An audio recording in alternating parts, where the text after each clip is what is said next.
Have you ever loaded up a multiplayer game online, get into that pregame lobby, and try and predict who's going to be a good versus bad player solely based on their gamer tag? It's a weird thing I've been doing throughout the years, and I'd like to think I've gotten pretty decent at it. For example, let's say there's a player named Menace Soars in the pregame lobby. I would definitely predict they're going to be a good player because of that try-hard tag and using the terminology soars, which is pretty much only used by comp players. On the other hand, if I came across a player named PandaFizz52, for example, I'm probably going to assume they're a big old noob based on the numbers in their tag and no attempts to sound quote-unquote OG, though PandaFizz52 actually does roll off the tongue quite nicely. Therefore today, I thought I'd put my theory to the test. We'll play a lot of Halo, and before the game even begins, in the pregame lobby as it's loading, I will predict the top 3 players I think will do well, solely based on their gamertag. Meanwhile, I will also predict the bottom 3 players I think will do poorly, based on their gamertag alone as well. I'll record everyone's KD at the end of the game, and total up the results after collecting a decent sample size.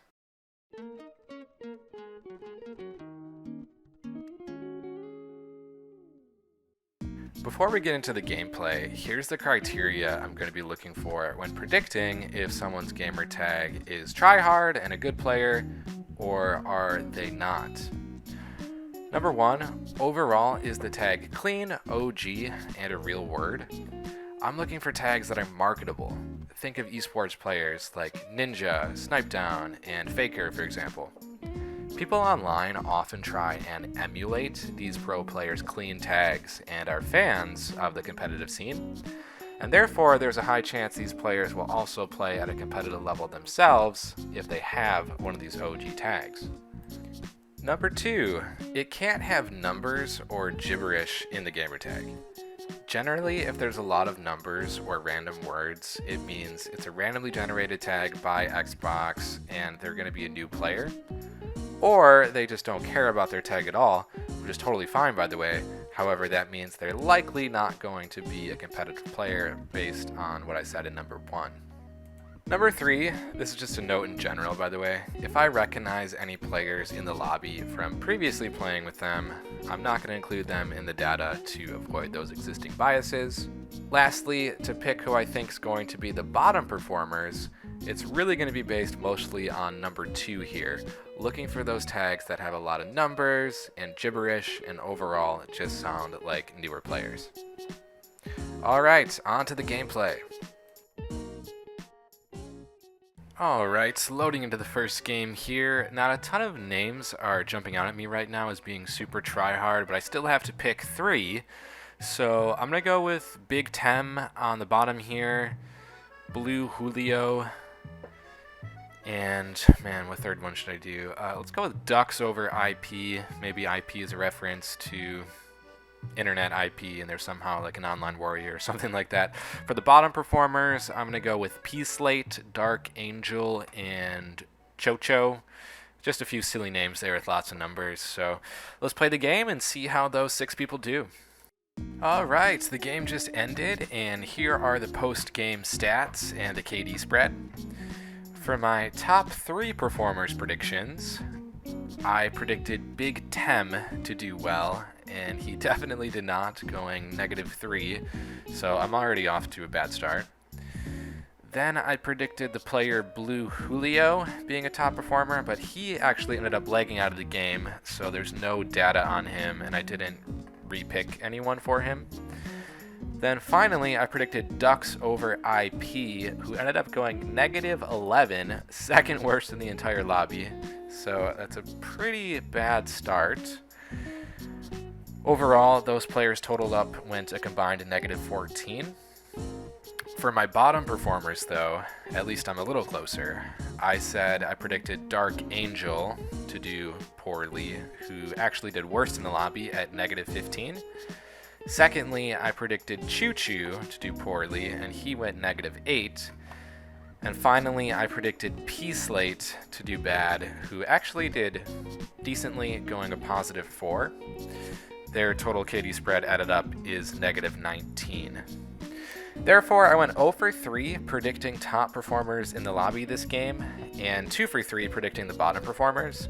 So not the best start ever with this whole concept, but I do think I'll do better in the future because, as I said in the beginning of the game when it was loading, I don't think there was just any clear tryhard tags in this lobby, which is why my prediction for the top performers was a bit off.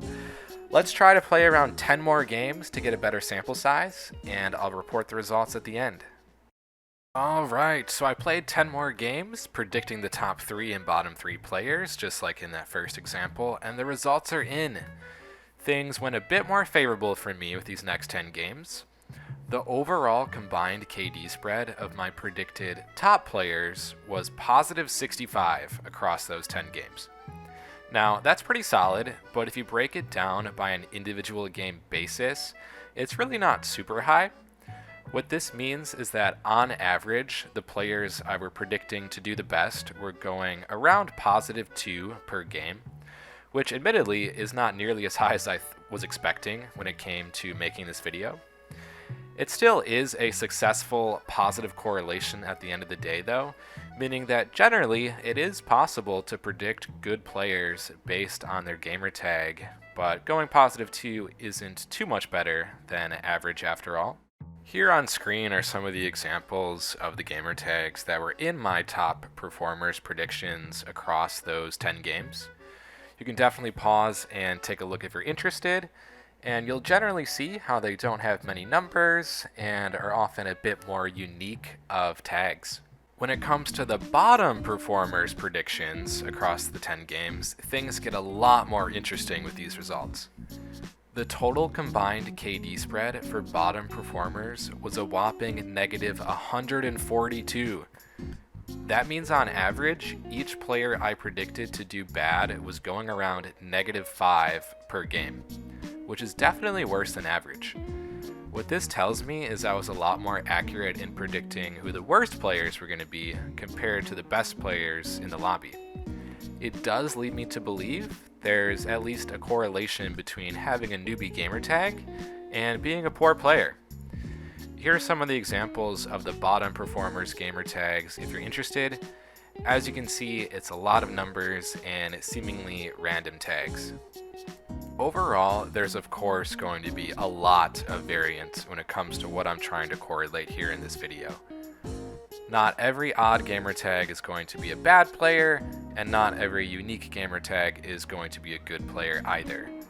However, the data doesn't lie, and I am finding with these results a general correlation between the two with this video, although there is that low sample size to keep in mind.